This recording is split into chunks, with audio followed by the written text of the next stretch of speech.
Ito yung hindi natin napansin ngayon. The way we learn para maging matatag, para maging strong, was that our emotions were shut down. Our feelings were shut down.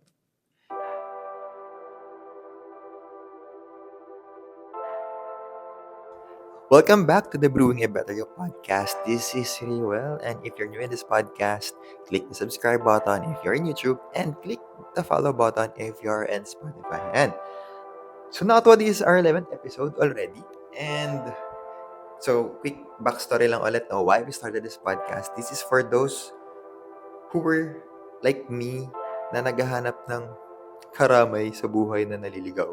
So bakit? Kasi back when I started adulting, there were certain scenarios in my life that I don't know what to do. So that's why I want to ask the people around me. Pero ang problema kasi is that dumating ako sa point na baka mamaya sobrang simple lang ng tanong ko. Sabihan nila lang, hindi mo alam yan. Ganito lang yan. So baka mamaya ma-feel ko na parang minamaliit tayo. Kaya, kaysa magtanong, hindi na lang. But, doon ako ngayon pumasok na, uy, why not read na lang ng libro kasi libro, diba, hindi naman sila nanja-judge or what. Ay, oo nga, no, fear of judgment. That's fear of judgment. And also, or listening to podcasts, listening to different people na, okay, bakit yung life story nila. But there are cases kasi na hindi swak doon sa certain scenario ng buhay ko or what I'm currently experiencing. Kaya naisip ko na, okay, why not start my own podcast? Why not? And it's, parang na-delay ko na to for 2 years. So I have few friends who know that, okay, ba't mo pa hindi na-delay? Kaya mo yan, ganyan, etc., etc. So, purpose ito is for me to share my own life experiences to those who are 20s or 30s that same kong bulag na nagna-navigate ng buhay.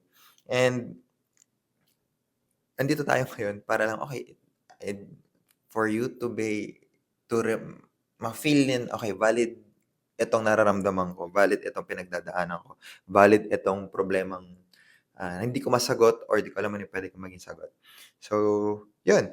So, currently, this is our 11th episode. And yes, naging consistent tayo for 11 weeks so far. 11 weeks so far. So, purpose is just for me to show up for myself and also for those few listeners or viewers that might benefit as well. So, ayan. So, ngayon, we're now on our episode 11 and quick backstory bakit ito naging topic is that on the ninth episode to Spotify, may nag-comment and I'm not sure if he or she siya. So, backstory is that, yan, it's about trauma. Basically, it's about trauma. So, medyo heavy. Medyo heavy itong topic natin today. And if we look back sa childhood natin, yung kabataan natin, normal ba naririnig yung, uy, dapat matibay ka, uy, walang iyakan, uy, dapat strong ka, tayo ka. Diba? So, pag nadapa ka, bata ka, oh, bawal umiyak, bawal ano, oh, tayo ka na dyan, kaya mo yan, kaya mo yan. But, at first, hindi man talaga masama na marinig mo yun. Kasi nga, I get it. Nagagawa ko rin to sa pamangkin ko na ang purpose lang talaga nun is the elders, yung mga nakatanda sa atin is pinapangalagaan na tayo as early as now that life is not always rainbows and butterflies, it's compromise. 'Di ba? Kasi we're not always there for the kids. Well, kids. We're not always there. The elders are not always with us para protektahan tayo from life's challenges, from life struggles. Kasi hindi madali ang mundo. Totoo naman, di ba? Doon ko rin napansin na parang we're being protected by our college professors or high school teachers that when after graduation, when adulting really started, ito na pala yung buhay. Ang daming kailangang ayusin, daming kailangang bayaran. Ito na yung totoong adulting. Lalo na ngayon nasa 30s na tayo, di ba? So, ito yung hindi natin napansin ngayon. The way we learn para maging matatag, para maging strong, was that our emotions were shut down. Our feelings were shut down. Parang, okay, lahat yun binrush off. Binabrush off natin siya. Ang pag-iyak, it's a sign of weakness. Ang vulnerability is a sign of, ayun, weakness din siya. Parang nakakahiya na maging vulnerable sa iba't ibang tao. Kaya tuloy habang lumalaki tayo, natututunan natin na kapag may problema, dapat strong ka pa din, dapat okay lang. Fast forward now that we are in our 30s, now we're really adulting, dala-dala pa rin natin yung gano'ng thinking. So, 'pag nasa trabaho, medyo marami ng trabaho, 'pag burnt out ka na, "Di, okey lang 'yan, kaya ko 'yan, tanggap pa rin tayo ng trabaho kasi it's part of my job description. Sige lang, kaya pa 'yan." When it comes to relationships naman, kaysa mahirapan, kaysa magkaroon ng conflict, sige, lulunukin ko na lang yung problema, tatahimik na lang tayo, kasi ayaw mo maging mapabigat. When it comes naman sa family, lalo na for those who are breadwinners, kaysa naman, alam mo yun, ipakita mo or ipa-feel mo na may problema or nanghihina ka, nangiti ka na lang and then, "Okey, kaya ko 'to kasi ikaw yung inaasahan sa pamilya, eh." 'Di ba? So, what started that when we were still children, feeling natin we're being protected, pero ngayon nagiging baggage na pala siya, 'di ba? So, ngayon nasa 30s na tayo, dala-dala natin 'yan, kailangan lagi tayong okay. We have to show up, 'di ba yun nga, eh, medyo ano 'to, medyo medyo contradicting yung part na just keep showing up, pero hindi pala palaging dapat bina-brush off mo yung nararamdaman mo.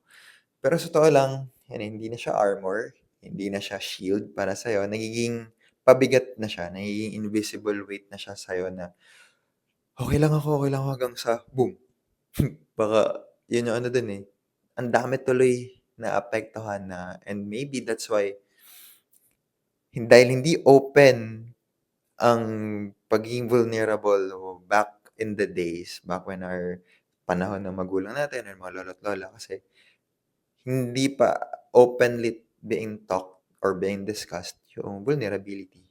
So, dahil tahimik ka lang, dahil nagiging irritable ka na lang ta's bigla na lang baka pumutok, sumabog. So, lagi kang pagod, wala ka ng ganang makipag-usap sa mga tao, wala ka ng ganang gumawa ng iba't ibang bagay sa buhay. And yun yung ano, yun yung naging nano-normalize siya before. Well, yun pala yung normal. And we're trying to normalize ngayon being vulnerable, being ano. Ngayon medyo naging part na dun na, is this generation being soft or not? Or naging open lang kasi tayo dun sa topic of about the traumas. And if hindi mo 'to bini-bring up, if hindi mo 'to pinag-uusapan, akala natin part 'to ng adulting kasi nga when you're adult meaning we're strong, 'di ba? When we when we hear the word adult, adult means being, man up, show up, kaya mo 'yan. Pero kung isipin mo, that's the hidden cost of always being the strong one. So, ano yung mga naging cost nito para sa atin? First is that yung health natin. Dahil hindi natin nailalabas yung stress sa buhay, hindi natin nalalabas itong mga nafe-feel natin, katawan mo ngayon sumasalo. Bigla ka na lang may mararamdaman, ito isang beses 'no, sobrang sobrang stress na. Kahit wala namang hindi ka naman natuyuan ng pawis, ay hindi naman ako natuyuan ng pawis, hindi naman ako, feeling ko naman okey naman yung tulog ko and all, pero lumalabas yung mga iba't ibang sakit. I know one person also, okey naman siya, bigla na nagkakaroon ng di ko naman ano, eh, basta may nagkaroon siya ng sakit sa balat na alam mo yung nangangati, di ko alam kung anong sakit yun, nakalimutan ko na yung tawag. Pero when she let go of niyang kontrolin or yung stresses niya sa buhay, kahit wala ng gamot-gamot, umokey siya. So, sobrang sabi ko, okey, that's, ano, unang tinatamaan, eh, stresses mo ay yung health mo. Then, siyempre dahil continuous stress na 'yan, baka mamaya maging comorbidity mo na siya, nagkaroon ka ng high blood, diabetes, na it would take toll sooner or later in your life na mas malala if kinontinue mo pa rin ng tuloy-tuloy yung pagkikimkim pagkikimkim ng yung mga burnouts mo. Next is yung relationship. Dahil nga agit ka na, dahil masyado ka ng ano, hindi pala, hindi dahil kinikimkim mo nga, eto, Hindi mo na tuloy maagawang maalagaan yung ibang tao kasi ikaw mismo nahihirapan ka na rin sa buhay. Dahil sanay kang ikaw ang nag-aalaga sa mga tao. Hindi mo na ngayon pinapayagan na ikaw naman maalagaan to the point na, "Hindi, kaya ko 'to." Pero bigla ka nalang magbe-breakdown. So, mamaya people see you so strong. Ito yung mga problem naman being super alpha. So, it's either male or female. Pero deep inside, empty ka na. Pero kailangan yung facade mo, strong ka pa din eh. So, doon ngayon nahihirapan na how can they break that walls para mag-share ka sa kanila na may feel nila, ay, okay, okay ka ba talaga? And lastly is yung identity mo. Kasi nga, dahil ang focus mo is pagiging provider, ikaw yung strong, ikaw yung the best, ikaw yung maasahan. Pero kapag sumobra na lahat-lahat at tinanggal mo na yung provider mindset and ginawa mo sarili mo naman muna, nakalimutan mo na, ano nga ba yung role ko sa buhay? 'Di ba? Ano ba talaga yung gusto ko? Kasi na masyado mo nang inaalagaan yung ibang tao. Nakalimutan mo ng alagaan yung sarili mo na baka at the end of your life, when you got to 50s or 60s, when we're talking about how did you live the life that you wanted? Baka may isipin mo, hindi. Parang sayang yung buhay. And andun yung part na manghinayang ka tuloy. Pero yun nga eh, it's not yet too late if you're listening to this. And while I'm doing research then as well dito, ang dami ko na rin na-realize. And that's the real price of you always being strong. It's that you lose pieces of yourself along the way. And that's sad. And that's sad. Kasi nawala na yung identity mo lalo. Diba? Actually, we've discussed identity crisis a few episodes before. So, ito ngayon yung gagawin natin. So, dahil meron tayong tendency na wag mag-share sa ibang tao and dahil di tayo sanay na mag-share ng mga vulnerabilities natin sa ibang tao. First thing that I usually do is to journal. So, alam mo yun, meron tayong digital copy. So, kasi pangit tayo magsulat. Alam mo yun, ang pangit na nararamdaman mo, pangit pa ng sulat mo. Di type mo na lang. Kung di ka masaya sa sulat mo, like me. So, or if you're fond of writing, edi better. Kasi feeling ko, mas masaya pa rin talaga magsulat kaysa mag-type. Kasi yung ganun-ganun lang. Mas masaya pa rin magsulat kasi mas na-feel mo yung, na-express mo yung sarili mo. So, next is to also practice opening up with one of your trusted friend na kahit isa lang, siguro hanap ka lang ng pwede mong makausap that would really, alam mo yun, hindi ilalabas yung secrets mo or yung vulnerabilities mo. Or find someone na madaling makakalimot. Like me. Ang dami nagkukwento sa akin, hindi ko rin maalala lahat. So, alam mo yun, alam lang nila na, okay, I know. I know that they know that I listen to them, but I could assure them that their secrets are very secured kasi maski ako may times na hindi ko talaga maalala. But that's the beauty of still, but just find someone who would listen and who would always affirm and be concerned about you and your well-being. Then, if wala talaga, seek professional help na. And nowadays, it's very, very, ano na tawag dito? Accepted. And it doesn't mean that once you seek professional help, baliw ka na. Kasi yun yung common notion before eh. Kaya ayaw ng mga tao or ayaw ng mga previous generation na mag-seek ng professional help is that they think that once they seek help, baliw na sila or they're crazy or may sakit na sila. But no, not necessarily naman. So to wrap it up, 'Di ba? Ang problem natin before is that kapag nadadapa tayo na nagkaroon ng problema and all, ngayon, suck it up. I mean, i-embrace mo yung feeling na, "Okey, masakit talaga, sige lang. Kung iyak mo."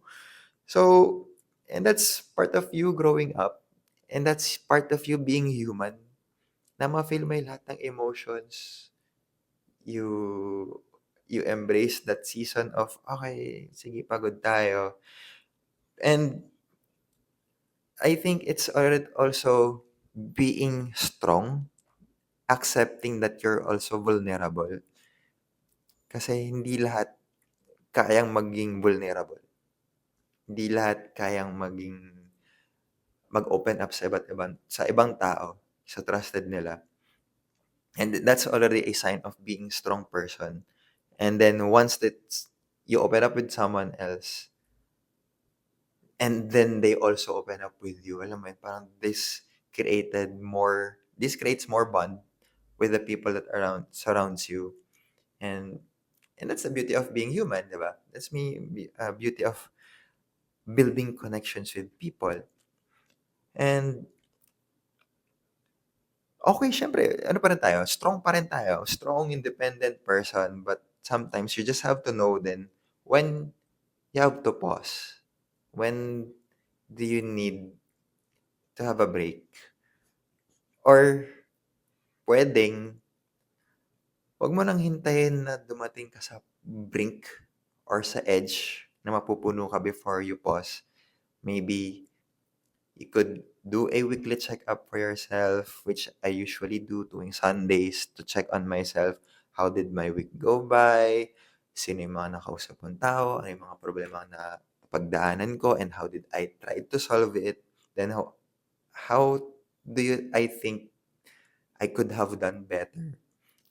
And yun yung kinaganda nun ngayon na you're now being aware of you having this kind of childhood thinking na hindi na pala yun pwede mag-work now that we're adult.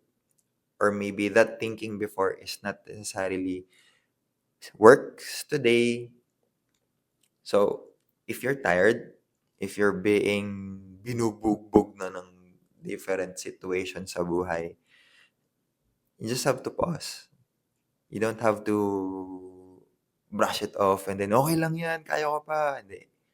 You just have to find yourself staying alive kasi 'di ba? Ito, nabanggit ko na 'to on the previous episode is that the goal for you in this season of having a burnout or having breakdowns is for you to survive para may chance ka pa for a comeback.